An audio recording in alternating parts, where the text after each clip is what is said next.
दिल्ली की चहल पहल भरी जिंदगी से दूर शहर के बाहरी हिस्से में जर्जर हालत में खड़ा है ब्लैकस्टोन हॉस्पिटल।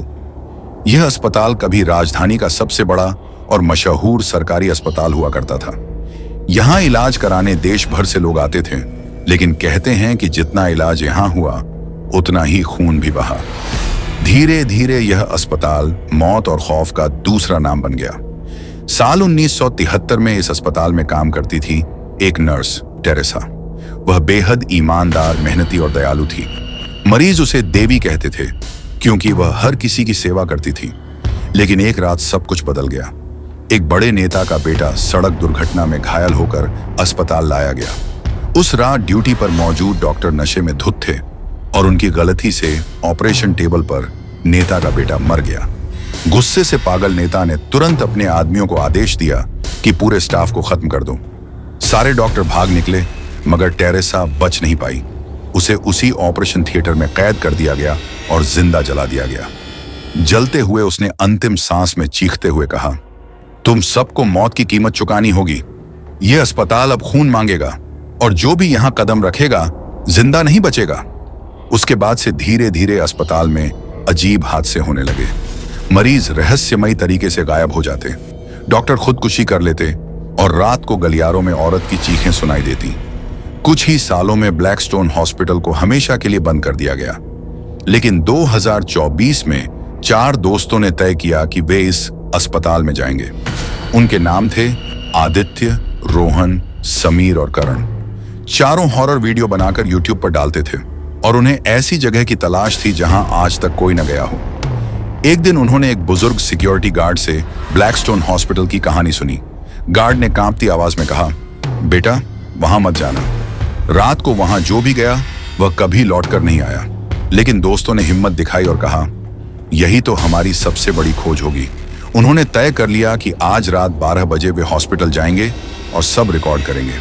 रात के 12 बजे चारों दोस्त कैमरे और टॉर्च लेकर ब्लैकस्टोन हॉस्पिटल पहुंचे। जंग लगा लोहे का गेट धक्का देते ही खुला और भयानक आवाज गूंजी। ठंडी हवा का झोंका आया, जैसे किसी ने चेतावनी दी हो कि अंदर मत आओ। अंधेरे गलियारे में टूटी खिड़कियां, दीवारों पर खून जैसे लाल धब्बे, टूटी स्ट्रेचर और वीरान कमरों का सन्नाटा पसरा हुआ था। पहला वार्ड खोलते ही उन्हें एक अजीब बदबू आई, जैसे जला हुआ मांस। कमरे के कोने में उन्हें एक पुरानी नर्स की टोपी पड़ी दिखी, जिस पर खून के धब्बे थे। तभी अचानक पीछे से कदमों की आहट सुनाई दी। धीरे धीरे लंबी परछाई उनकी ओर बढ़ने लगी। टॉर्च की रोशनी डालते ही उन्होंने देखा, वो थी नर्स टेरेसा।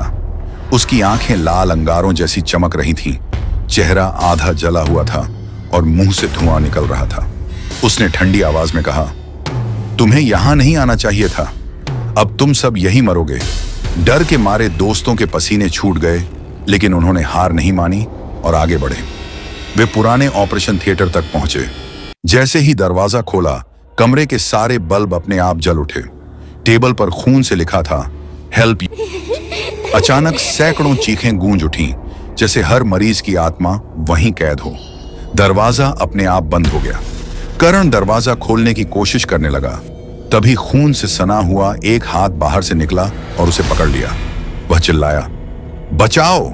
लेकिन हाथ उसे अंधेरे में खींच ले गया और उसकी चीख गलियारों में गूंजती रह गई। अब 3 बचे, आदित्य, रोहन और समीर। डर से कांपते हुए वे भागे और पहुंचे मॉर्ग में, यानी वह जगह जहां लाशें रखी जाती थीं। अचानक सारी अलमारियां अपने आप खुल गईं और सड़ी गली लाशें बाहर गिरने लगीं। उनकी आंखें लाल चमक रही थीं और उन्हीं लाशों के बीच करण की लाश भी पड़ी थी, ताजा, जैसे अभी अभी मरा हो। टेरेसा की आत्मा उनके सामने प्रकट हुई। उसकी आंखों से लपटें निकल रही थीं। उसने कहा, तुम इंसान मुझे इंसाफ नहीं दिला पाए। अब हर आत्मा मेरी गुलाम बनेगी। कोई यहां से जिंदा नहीं निकलेगा। उसके हाथ फैलते ही पूरा हॉस्पिटल लाल रोशनी से भर गया। दीवारों से खून बहने लगा। छत से इंसानी चीखें आने लगीं। रोहन और समीर डर से बेहोश हो गए। सिर्फ आदित्य बचा था। आदित्य ने हिम्मत जुटाई और अपनी मां से सीखा हुआ महामृत्युंजय मंत्र पढ़ना शुरू किया। मंत्र की आवाज पूरे हॉस्पिटल में गूंज उठी। टेरेसा दर्द से चीखने लगी। उसका शरीर जलने लगा और बाकी आत्माएं धुएं में बदलकर गायब हो गईं। सुबह होने तक सिर्फ आदित्य जिंदा बाहर निकला, लेकिन उसके बाल पूरी तरह सफेद हो चुके थे और उसकी आंखें खाली लग रही थीं, जैसे उसने सब कुछ देख लिया हो।